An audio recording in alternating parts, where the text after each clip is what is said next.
النبي عليه الصلاة والسلام اتق الله حيثما كنت وأتبع السيئة الحسنة تمحها وخالق الناس بخلق حسن.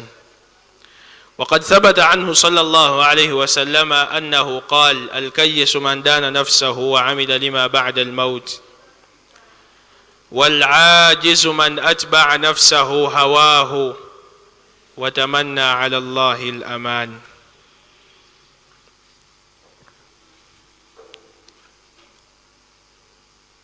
وقال أحد العلماء: تعصي الإله وأنت تظهر حبه، هذا محال في القياس بديع، لو كان حبك صادقا لأطعته، إن المحب لمن يحب مطيع. أتندي سوى الله تبارك وتعالى رب العالمين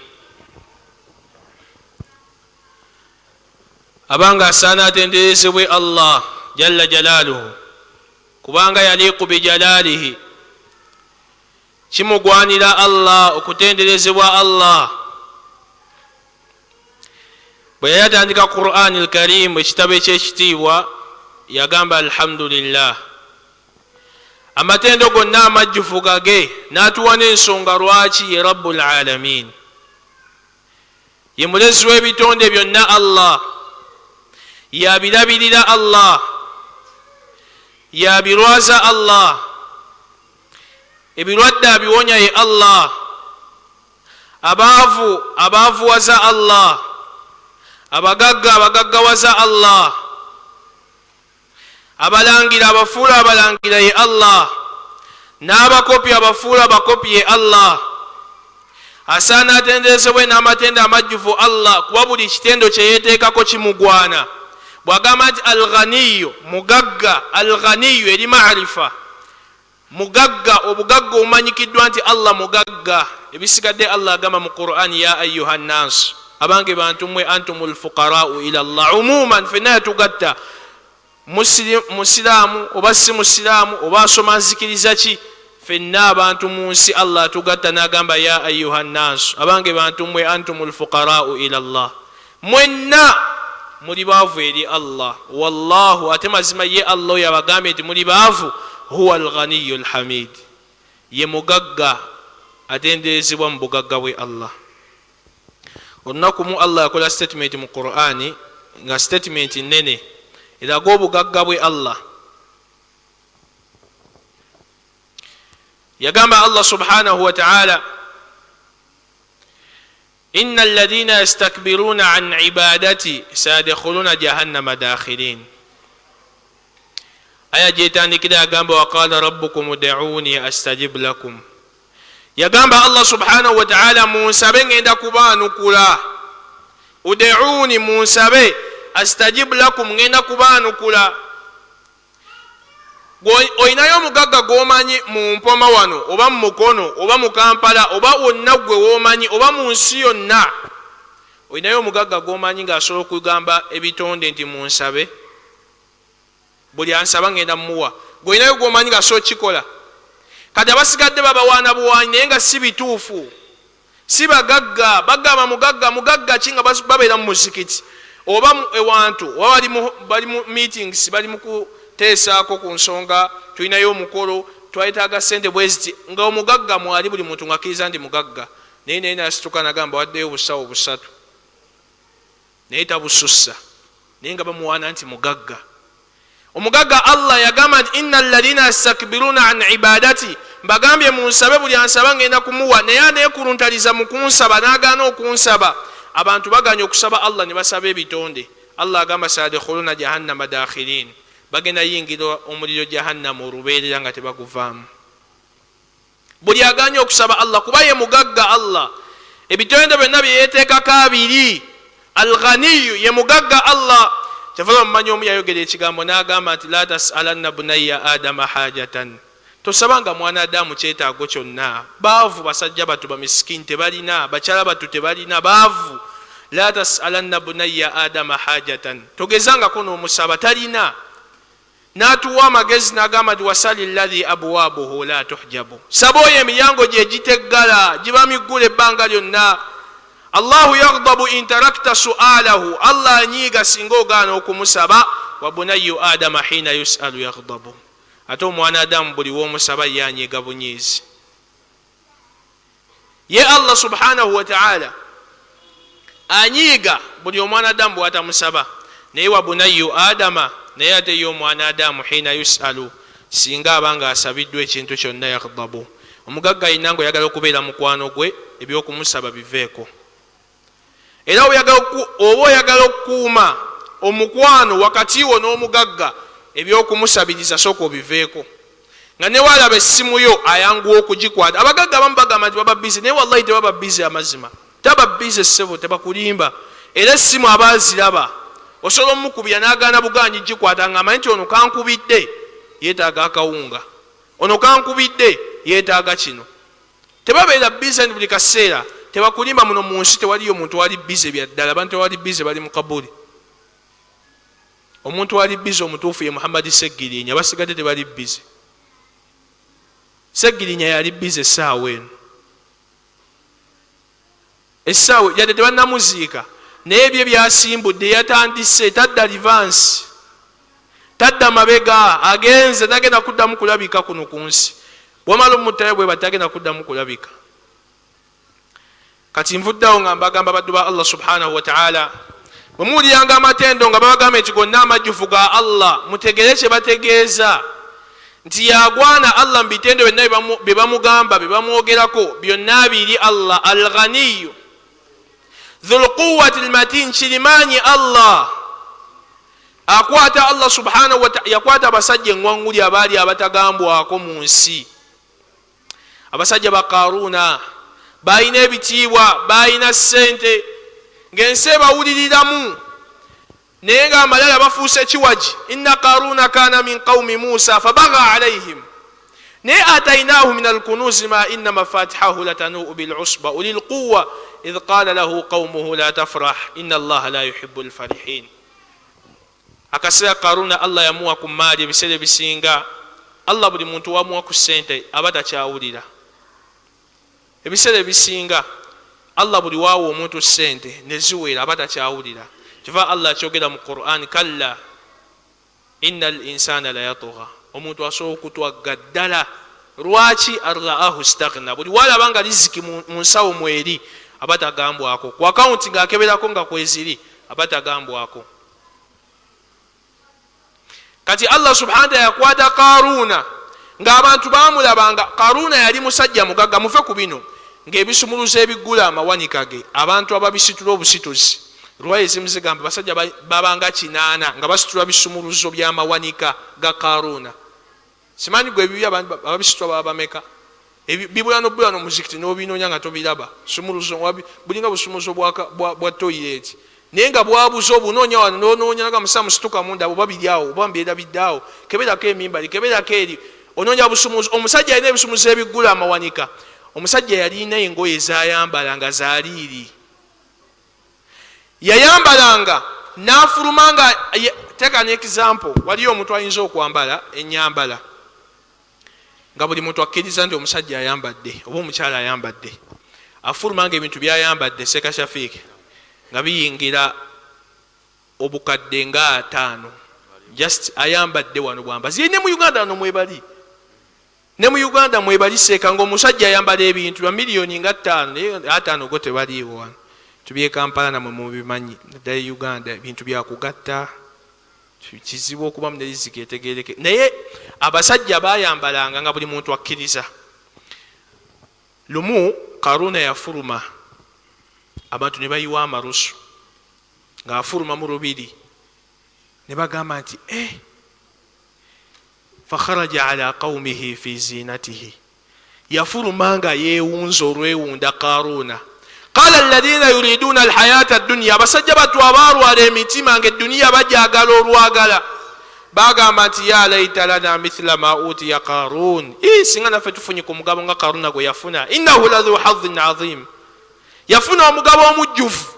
Qaruna nga buli muntu amwesimisa, naye Allah subhanahu wa ta'ala yakwata Qaruna ne maali ye Allah subhanahu wa ta'ala n'agibuzaawo n'amukkiriza wansi. Yakwata Firawuna alitagambwako, Allah subhanahu wa ta'ala yabakwata fa akhadhahu Allah nakala al-akhirati wal ula. Allah n'agamba nti inna fi dhalika la'ibratan liman yakhsha. Ekyo kyakwebuulirira buli anaatya Allah akibalekeddewo. Mulabe ku Firawuna oyo dhul quwwati al-makirimaanyi yagamba lumu Allah wa kadhalika akhdhu rabbika, eyo yenkwata ya Allah idha akhadha al-qura, singa abasazewo okukwata ekyalo, wa hiya dhalima nga kiri azaamaanya, inna akhdhahu, mazima ddala okukwata kwa Allah, alimun kuruma shadida, ate kwa amaanyi.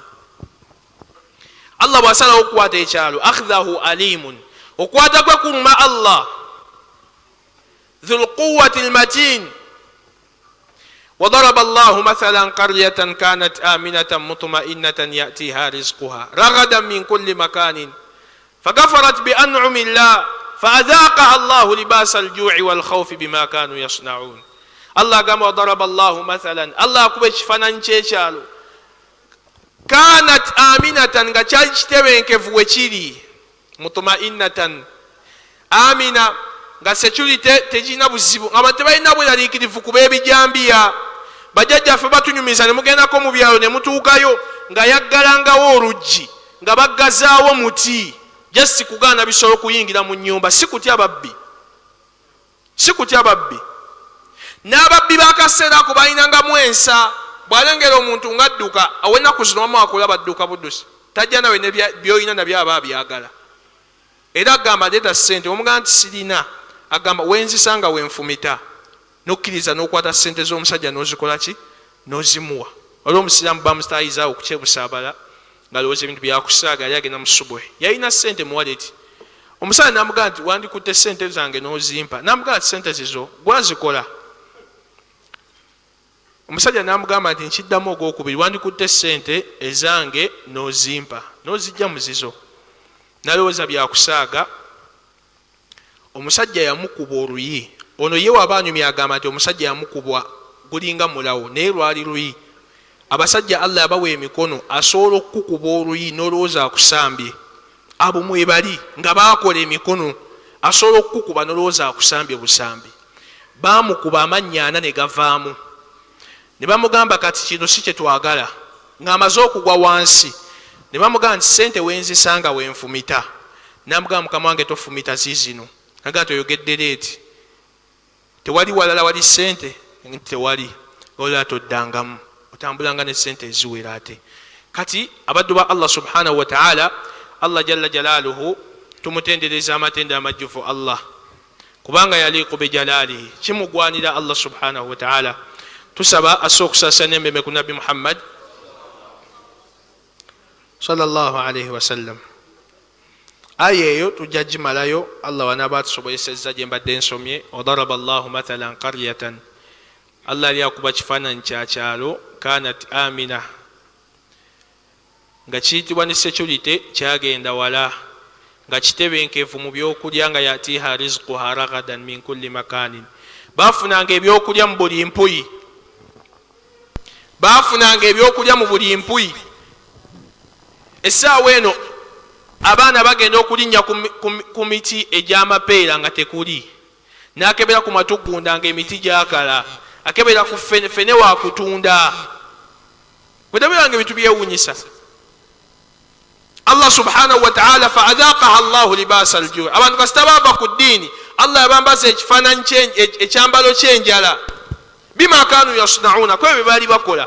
Allah yabambaza ebintu byabeeranga wano nga byemeza byokka, buli kimu bakifuuyira ddagala, buli kimu kya ddagala. Watermeloni ddagala, ennyaanya ddagala, obutungulu ddagala, biriŋŋanya ddagala, buli kimu kya ddagala. Ebyalinga byemeza nga abantu yatiha rizquha ragadan min kulli makanin. Baafunanga ebintu ebyenjawulo, ebitaffeeri, baafunanga ebintu ebyenjawulo, bafuna ensujju. Wanesani wakyaliwo ayinza okufuwa ebintu by'obwereere, buli kintu. Abantu bagamba nti edda mu byalo ng'omuntu ofukamira bufukamizi wansi n'obuuza wasibye ota Naalongo, n'akuddamu nti nasibye bulungi. Oli otya? Taatawo gy'ali nti yali bulungi, maama we ali bulungi, nti ye tube tusaba ku miyembe. N'agamba linnya, bwe mumala mwerewo.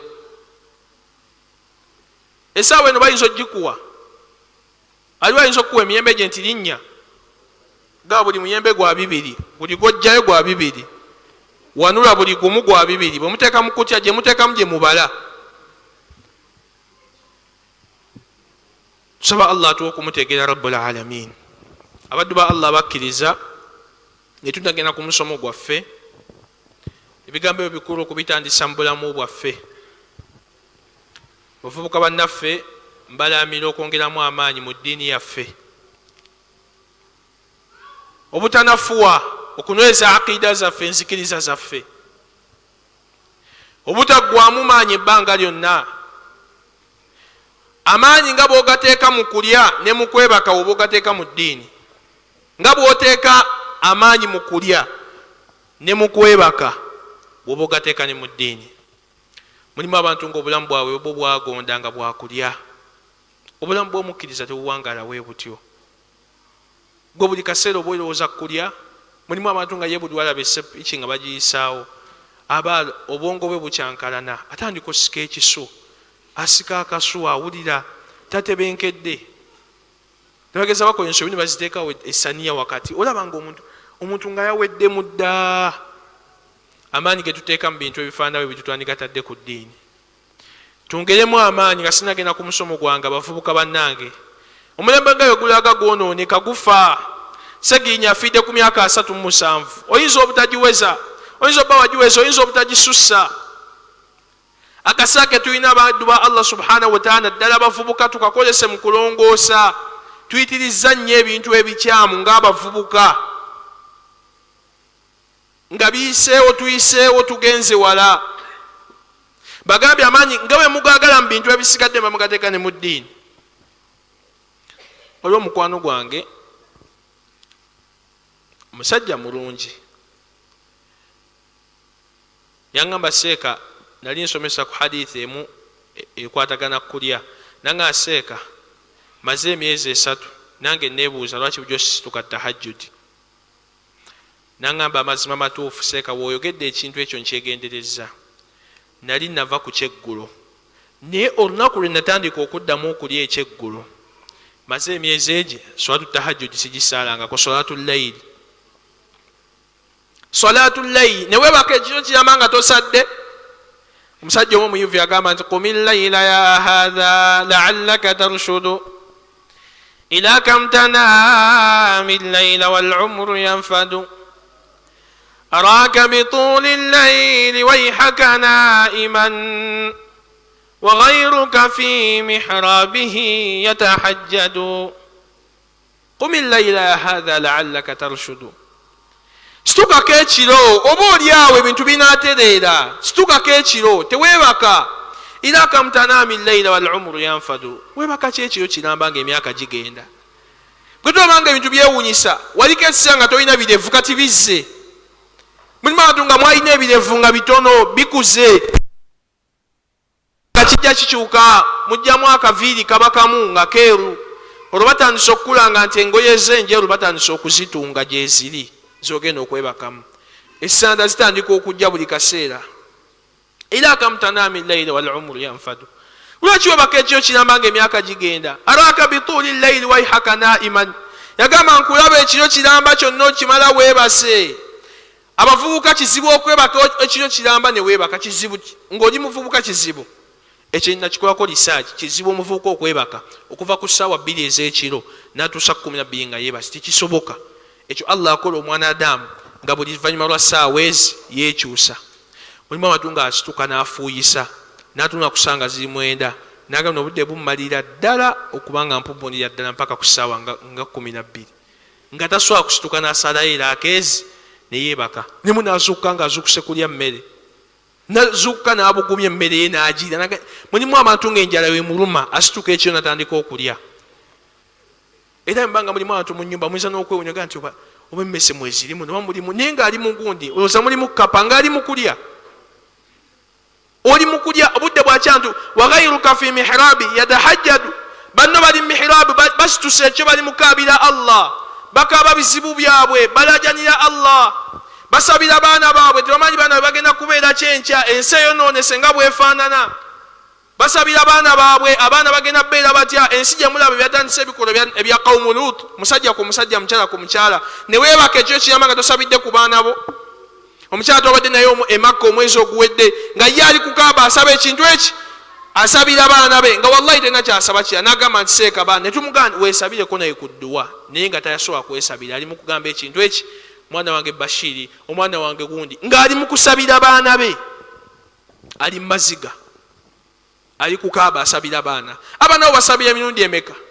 Olaba Nabbi sallallahu alaihi wasallam yakwatanga Hassan ne Hussein, abazzukulu be, nga sina abaana be naye bazzukulu, naye nga buli kaseera bakwatawo ku mitwe. U'idhukuma bikalimati llahi tamma min kulli shaitanin wa hamma wa min kulli ainin lamma. Kubasabira dua. Tomanya abaana bo bagenda beera kyenkya, bazisobe bagenda ofumita abantu obuso. Twongere amaanyi mu ddiini yaffe abaddu ba Allah subhanahu wa ta'ala, ngaye tugatadde mu birala. Omusajja alya emyezi 3 nga tasituka layiri.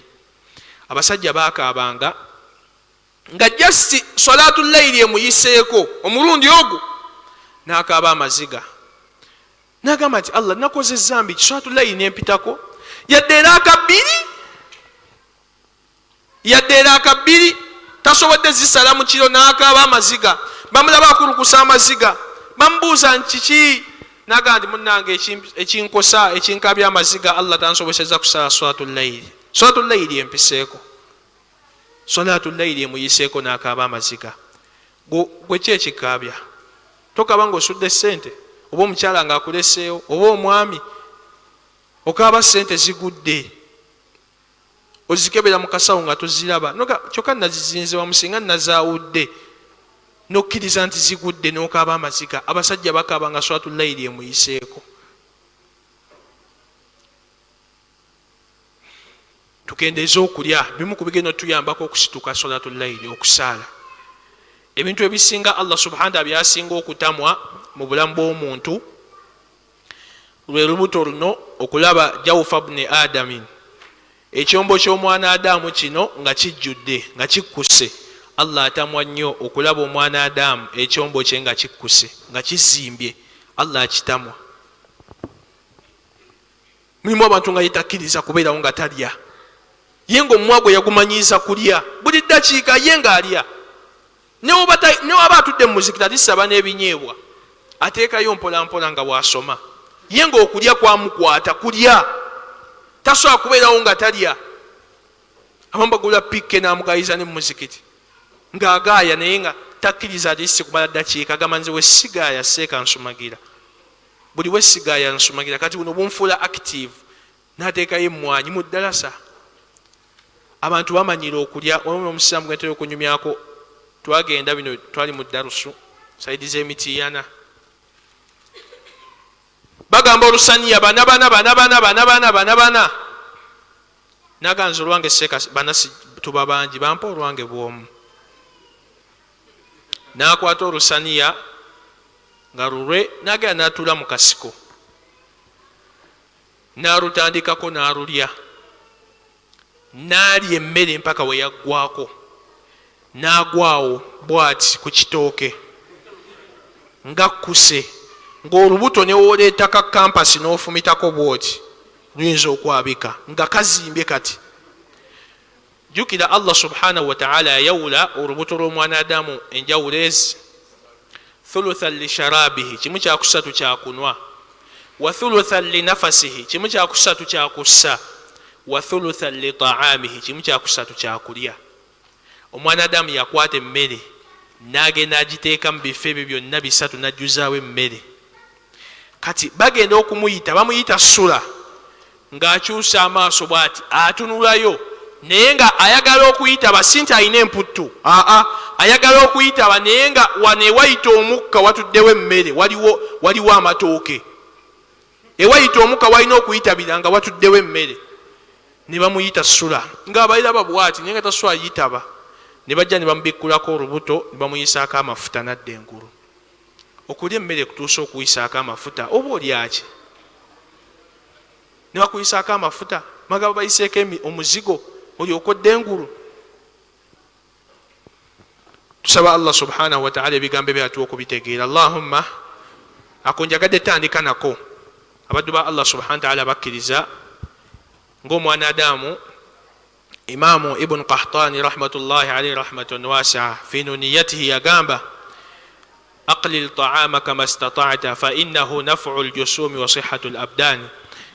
Allafa kitaban ayina ekitabo kyateekawo era batulabu ilmu ekyo bakikwata bakiyita Qahtani, nuniyatul Qahtani.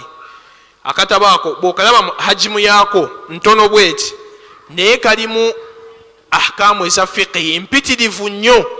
Yateekamu ebigambo ebimu ebikubiriza naddala abasoma ilmu abatula wansi ne tusoma kuba maseeka baffe mu kiraasi wa wonna oba ku social media.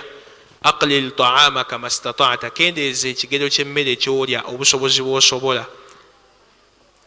Omusiraamu talya buli kaseera, balya li hajatan lwa bwetaavu.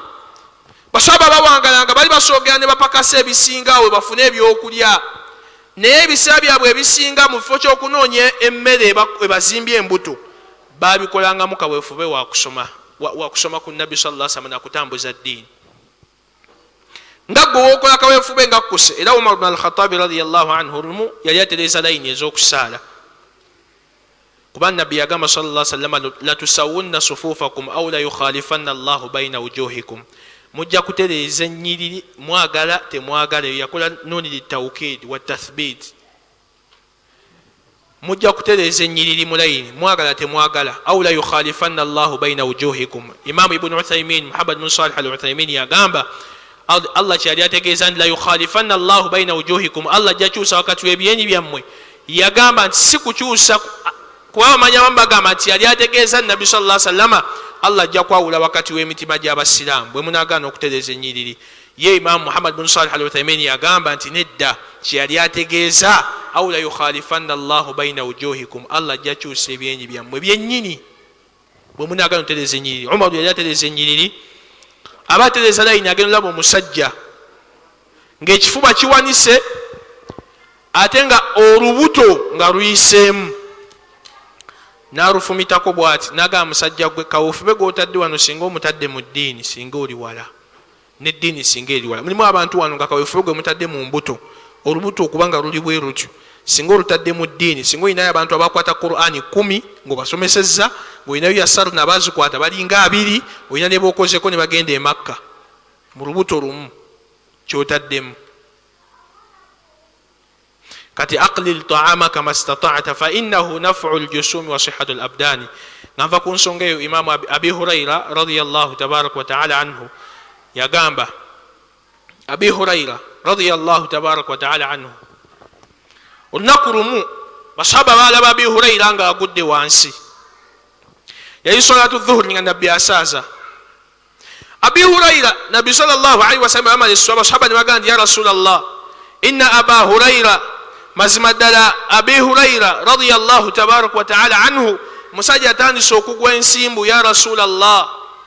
Nabbi n'abagamba nti nedda, Abi Hurayra si nsimbu, teri kimutawanya illa al-ju', okujjako enjala. Ekitawanya Abi Hurayra njala, si nsimbu, talina nsimbu musajja wattu, njala.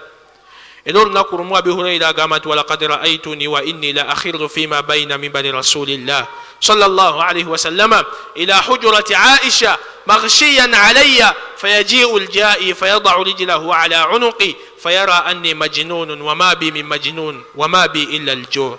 Yagamba nti wandaba nganze Abi Hurayra, walaqad ra'aytuni wa inni la akhiru fima bayna minbari rasulillah.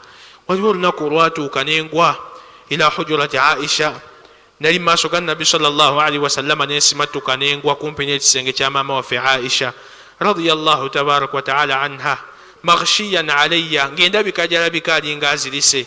Fayaji'u al-ja'i, omusajja najja, fayada'u rijlahu ala 'unuqi, n'akwata ekigere kye n'akinteeka ku nsingo bw'ati nanninnyako. Fayara anni majnun, ng'alaba ndi mularu. Wama bi min majnun, saali mularu. Wama bi illa al-ju', ekyali kintawanya kyali ekya, yali njala. Basahaba basibanga amayinja ku mbuto zaabwe, nga ate olubuto lw'okugwamu munda nga basibako amayinja ne basigale nga batambuza eddiini. Ffe tulya omuntu n'atuuka n'okusaala salatu tarawih nga tasobola kusaala empapula 10 ze basaala eza salatu tarawih nga basaala wallahi ng'oli ali eri alannamye nga yeesigamye bw'ati nga basa empapula 10 nga tasobola alidde ng'asiibulukuka n'abwegera. mulimu abantu nga basiibulukuka n'ateekamu omuceere n'ateekamu capati ovakedo empafu ekigere ky'ente n'agattamu omunaanansi n'obuugi ate ng'ayagala okusaala salatu tarawih agenda okujja okusaala ekituufu nga takyasobola nga ssanga mbaata. Abantu nga basaala wano muswala ng'ali mu salatu tarawih naye ng'omuwulira bassa bussanga mbaata.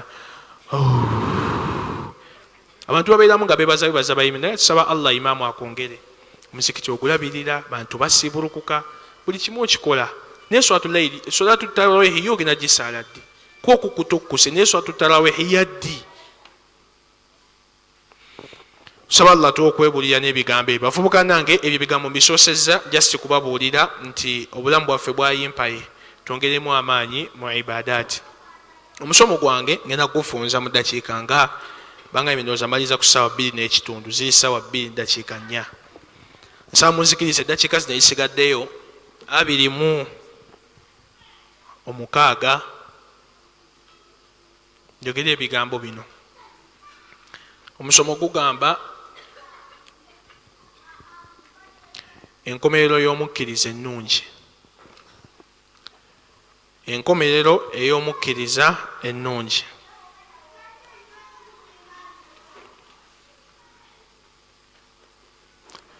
Ekisooka omuntu ayagala okufa obulungi nabbi yagamba sallallahu alaihi wasallama man kana akhiru kalamihi la ilaha illa Allah muhammadun rasulullah sallallahu alaihi wasallama dakhala aljanna. Omuntu yenna ekigambo kye kisembayo ku lulimi lwe nga la ilaha illa Allah muhammadun rasulullah sallallahu alaihi wasallama agenda kuyingira ejjana. Tusaba Allah tuwe ekigambo ekyo. Amina nga ntono. Tusaba Allah tuwe ekigambo ekyo tukisembyeyo. Nsaba Allah jalla jalaluhu buli aminisiza Allah akuwe shahada ku lulimi lwo ng'ogenda okufa. Sheikh waffe bamitanga Shuaibu Saleh Allah amusaasire yali afa yasaba akatambaala mukyala we n'amugamba nti mukwano nkusaba ompa akatambaala ako kambikke mu maaso ekitangaala ndaba kingi. Yafa wakati wa salatul maghribi ne isha n'asaba mukyala we nteekako akatambaala ku maaso ne bakamuteekako n'asitula olugalo bw'ati n'agamba ekitangaala ndaba kingi mbikkaako akatambaala n'asitula olugalo lwe bw'ati n'agamba ashhadu an la ilaha illa Allah wa ashhadu anna muhammadan rasulullah. N'addamu ogwokubiri ashhadu an la ilaha illa Allah wa ashhadu anna muhammadan rasulullah. N'addamu ogwokusatu ashhadu an la ilaha illa Allah wa ashhadu anna muhammadan rasulullah.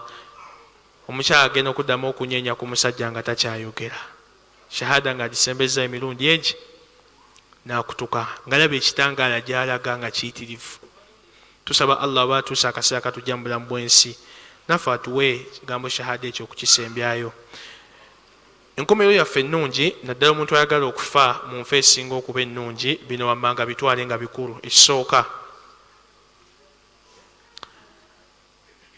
olina okukisaba adduaau ilayhi. Adduaau ilayhi olina okusaba ennyo Allah subhanahu wa ta'ala jalla jalaluhu okuwa husnul khatima okuwa enfa ennungi. Kisabe ennyo mu dduwaazo buli woobeera ng'osaba edduwa nga tonnasaba mmotoka nga tonnasaba ki saba Allah akuwe enfa esinga okuba ennungi. Enfa esinga okuba ennungi nabbi sallallahu alaihi wasallama yagirwala yalwalira ddala ennaku eziwera. Okufa kibwatukira nakyerudda si kirungi. Tofuna ku budde bwenenya tofuna ku budde bukola tawuba.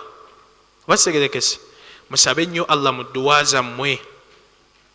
Bannabbi bakisaba.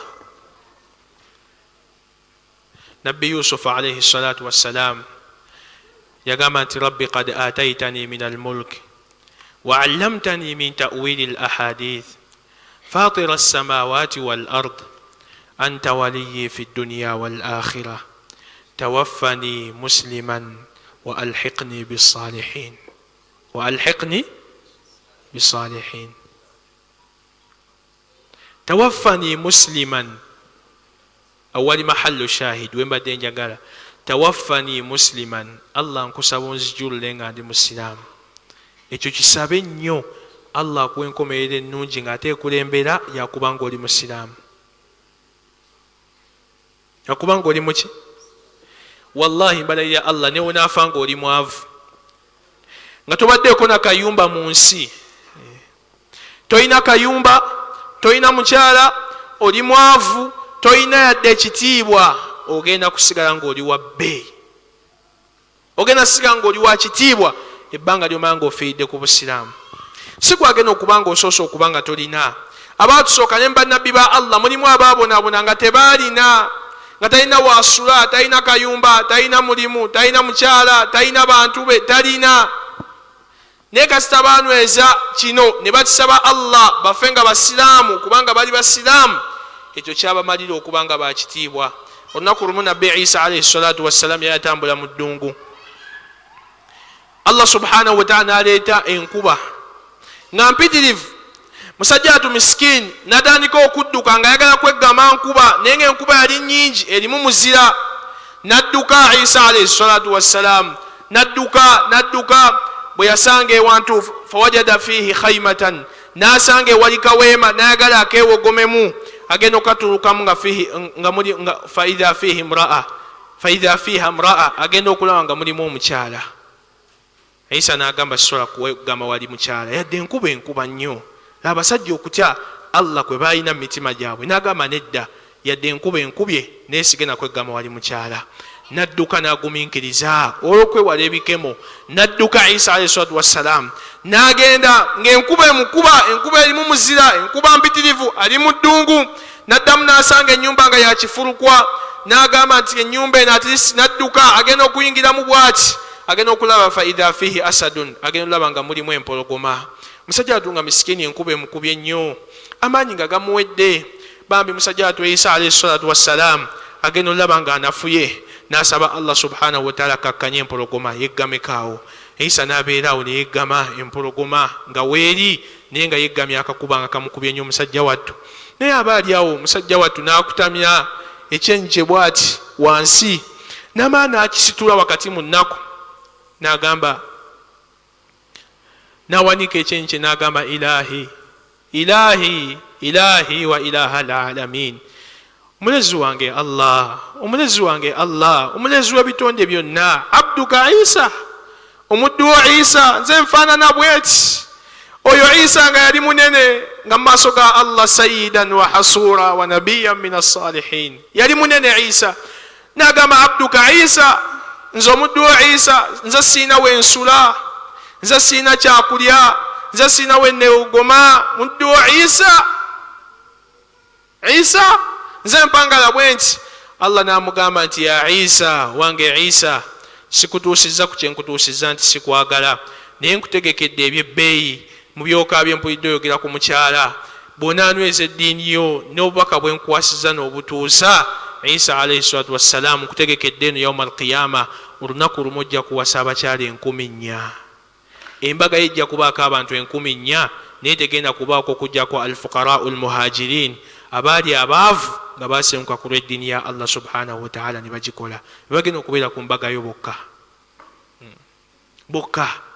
Gumiikiriza bino n'ebigaana, naye saba mu dduwaazo Allah akutte ng'oli musiraamu, ebisigadde ojja bisangayo. Tosobola kufunirawo byonna. Gwe kimanyi Nabbi sallallahu alaihi wasallama yamala ennaku 3.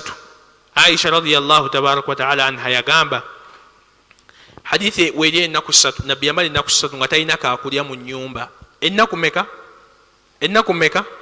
3 Nabbi nga talina kaakulya yadde mu nnyumba. Naye Nabbi sallallahu alaihi wasallama n'atuuka akaseera ng'alya ntende n'amazzi, n'alya entende n'amazzi akaseera nga kawera. Naye Aisha radiyallahu tabaraka wa ta'ala agamba, nze nalaba ennyumba za Nabbi sallallahu alaihi wasallama okumala emyezi 3 nga temulimu muliro, tebakumyemu ku muliro.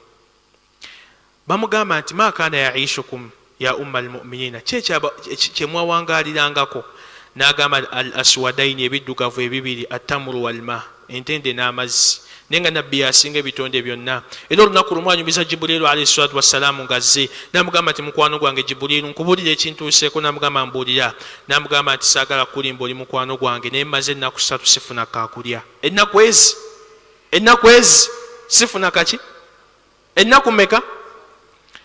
Nabbi aba akyayogera bw'ati sallallahu alayhi wasallama, Jibuliru yeewuunya bagenda okuwulira eddoboozi nga liva waggulu ne likuba omulundi gumuwe bba. Malayika endala nekka. Malayika eyo bwejja negamba Nabbi sallallahu alayhi wasallam galina Jibuliru nti salaamu min rabbil alamin, akuwadde salaamu mukama waffe omulezi w'ebitonde byonna Allah subhanahu wa ta'ala. N'agamba nze malayika sikkangako ku nsi leero gwe gusoose, kubanga Allah atugamba olimu ebitonde bye nga malayika nga ziri waggulu eyo. watara almalaikata hafina min hawli larsh yusabbihuna bihamdi rabbihim. Naye malayika emala okugamba Nabbi sallallahu alaihi wasallam salaamu min rabbil alamin, akuwadde salaamu omulezi w'ebitonde byonna Allah. Era abuuzizza osiima Muhammad sallallahu alaihi wasallam, Allah agambye ku bigambo byogedde ng'ogamba mukwano gwo Jibuliru olinga abadde alaga nti embeera gy'olimu ekutabuseeko. Allah abuuza jalla jalaalu osiimye akufuulire ensozi z'ettihama nga zonna zaabu. Era bw'oba okisiimye Allah subhanahu wa ta'ala akufuule nabbi ng'oli nabbi kabaka oba nabbi omuddu, kyosalawo ku bibiri Allah kyagenda okufuula. Bw'oba osiimye obeere nabbi ng'oli kabaka Allah agenda kikuwa weeyagale mu bulamu bw'ensooti be, oba Allah akufuule ng'oli nabbi omuddu. Jibuliru yali alaba Nabbi sallallahu alaihi wasallam naye ng'embeera gy'ayiseemu musajja wattu miskiini ng'esusse, alina abakyali ewaka, yeetaaga ebyokulya ebyaki. Wallahi Nabbi sallallahu alaihi wasallam yawalirizibwa n'agamba nti ekituufu nsaba Allah nfuule nabbi aba agenda kumalayo ekigambo nti nabbi kabaka ng'agenda kiisa mu kamwa ke. Jibuliru alayhi salatu wassalamu ne mukona ku kibegabega n'amugamba nti la ya Muhammad bal abdar rasula la ya Muhammad tochikola Muhammad mugambe nti bal abdar rasula tawada lillah wekakanyize Allah bikubuuziza nga akumanyi Allah. N'amugamba nti fasbir kama sabara ulul azmi min ar-rusul, gumiikiriza nga abakusooka mu kazi eno bwe bagumiikiriza. Fasbir kama sabara ulul azmi min ar-rusul wala tastajil lahum, gumiikiriza. Buno obusiraamu si bwa muzannyo. Allah waba bukuwadde gumiikiriza ebiganye bijja gaana mu nsi. Naye walal akhiratu khairun laka min al-ula wala sawfa yu'tika rabbuka fatarda. Tusaba Allah subhanahu wa ta'ala atukutegera ebigambo ebyo. Allahumma nyakuyisa mu bufunze. Ekisooka tugambye okusaba Allah subhanahu wa ta'ala agala okufa enkomerero ennungi, saba nnyo Allah. Ekyokubiri ayagala okufa mu enkomerero ebeera ennungi, bw'owuliranga baaziina nga adhaani egenda mu maaso toyogeranga ekigambo kyonna, ddamu adhaani, ddamu omwazini byayaziina. Ayagala okufa mu nkomerero ennungi osembeeyo shahada ku lulimi lwo, bw'owuliranga baaziina lwana nnyo, bw'obanga obadde olina byoyogera osirike owulirize omwazini. Nabbi kyeyagamba sallallahu alaihi wasallam idha sami'tum almu'adhdhin faqulu mithla ma yaqulu almu'adhdhin, bwemulyanga omwazini ng'ayaziina muddenga mugo omwazini byayogera. Ebyo byayogera mwe muva shahada. Kyovula Aisha radiyallahu anha bwe yali avunula aya egamba waman ahsanu qawlan mimman da'a ila Allah, muntu kyasinga obulungi okusinga omuntu akoola abantu ng'abazze eri Allah. Wa amila salihan, nagoberezaako omulimu omulungi. Wa qala innani minal muslimin, n'agamba ndi mbasiraamu. Ye yagivunula miteeko esatu Aisha radiyallahu anha n'agamba waman ahsanu qawlan, ani asinga ekigambo ekirungi okusinga omuntu akoola eri Allah? Yagamba oyo muadhin, oyo ye mwazinyi. Kasita agamba nti Allahu akbar, munene Allah, kabbarnahu amma kabbarnahu innahu kabir. Omulabawo Allah nti munene oba tomulabawo, mutima gw'alina ekifo oba talinaamu kifo, asigala munene. n'agamba ekyo kimu, n'agamba nti wa amila salihan, bw'amala okugamba nti allahu akbar allahu akbar, n'agoberezaako amila salihan, n'agoberezaako omulimu omulungi nga ye sala.